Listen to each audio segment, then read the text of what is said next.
Today's question is, how do I meditate if I don't have time? So how do I connect spiritually if I don't have time?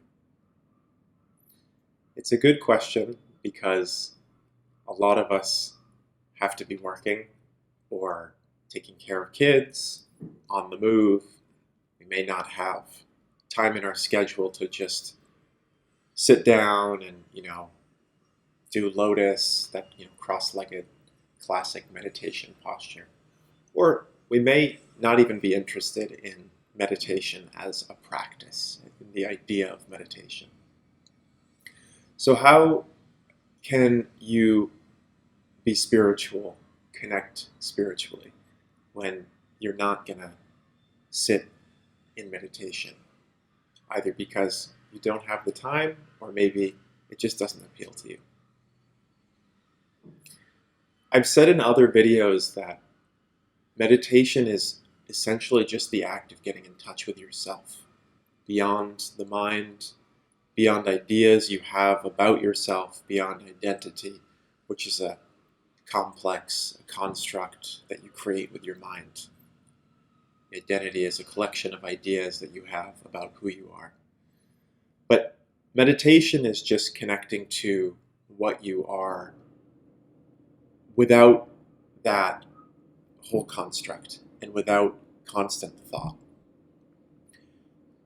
Almost all of us are so involved in constant thinking that we may not even realize it, right? So our whole world and our whole day-to-day experience is sort of a matrix of thoughts and complexes that we engage with so naturally.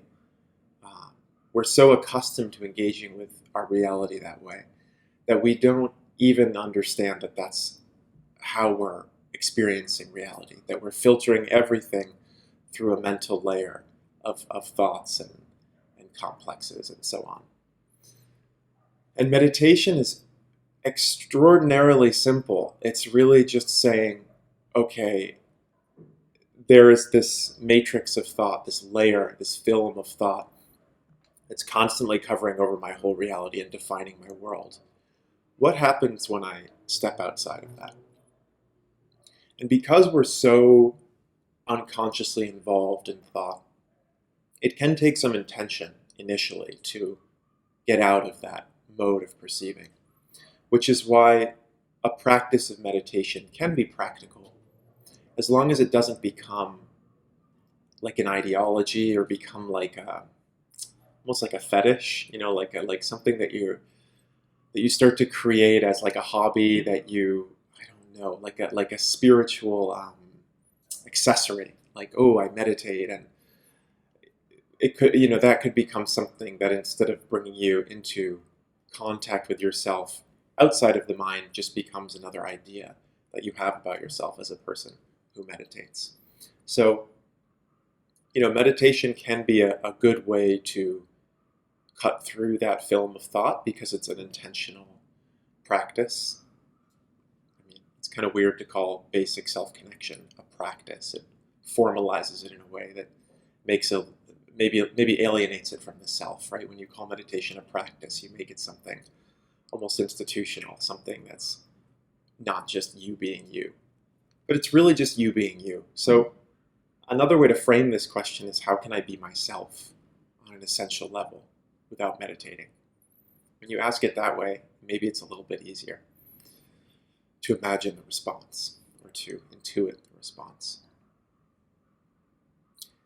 If you're constantly active during the day, if you have to move from here to there, if you have to be active at work, even if you're sitting at work, of course, you probably can't just zone out. You probably can't just go into a deep state of meditation and be completely unresponsive. You probably have to be on call when you're working. Most of us do. So if you're in a state of needing to be responsive and available, which is generally how we are at work, one thing you can do very simply is just feel the inner body. Root into how it feels to be in your body. which is a good practice because it takes you into the present moment. It takes you out of ideas and projections about the past and the future, musings about what could happen or this or that. I mean, you can think about anything. So it takes you out of all of those thoughts and into just a simple experience of what's happening right now. Because the sensations that you always experience in the present moment, right? You can think about things happening at any time, anywhere. Your mind can go anywhere. But your sensations are always right here. So sensations are kind of always simpler in a way than thought, because thought can jump all over the place, and sensations are kind of just what they are. They're happening right here. So coming into the sensations of the body, present sense perceptions too, sounds, smells, I mean, obviously physical sensations that we've been talking about, even emotions, coming into those experiences without labeling them, right? Because when you label them, you start to create another mental film, and then you're probably going to jump into association really quickly. So you hear a sound of a dog barking, you say, oh, that reminds me of my dog who died last year, and oh man, then we buried him here, and oh, that was in the woods that I like going to, and maybe I'll go back to those woods later, but I'm busy later, so I can't. You create a whole narrative that just goes on and on and on, and then suddenly you're back in the mind. So if you stay with the sensations, stay with just what is happening right now, you come out of that whole mental film. And that's really all meditation is. So you really don't need to be sitting on a cushion or anything. You don't need to be intending to meditate. You don't even need to call it meditation. It really doesn't matter. But even as you're moving from here to there and you're really busy throughout your day, see if you can just come into the present moment, come into the sensations that are right here. And it's a very ridiculous thing to try to put this into words, because it's a very immediate and significant shift when you come out of the mental film and into the present. It's like you feel that everything is very present.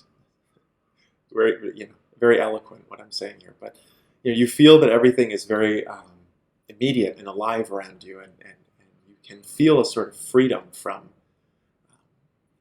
this constant almost chain of thought, because you're just here. There's a buoyancy to this moment. It just is what it is.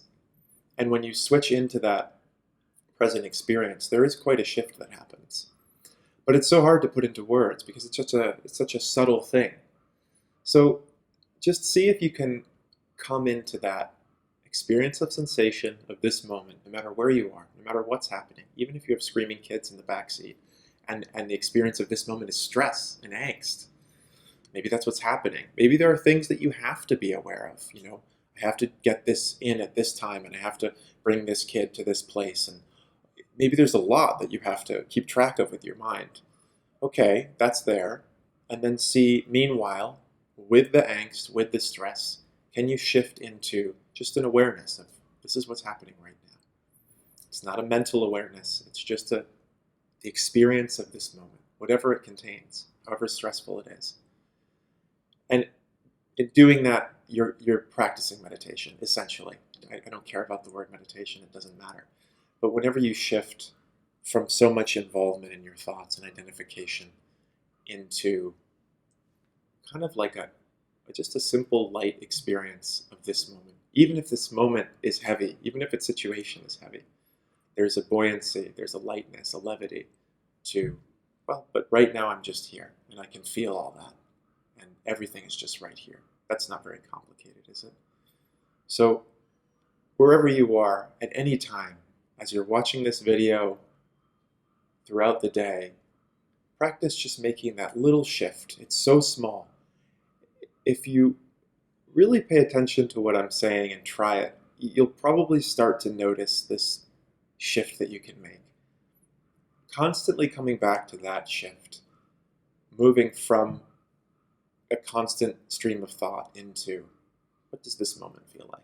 And the levity of that experience is the whole essence of spiritual practice. That's really it. That's all it's about. And just continuing to return to that present moment experience. So if you're constantly busy, it makes it a little bit more difficult because you have more that you really need to think about on some level, but you can always practice coming back to this present moment no matter what it contains. And there's always some level of freedom that deepens with continual return to this moment.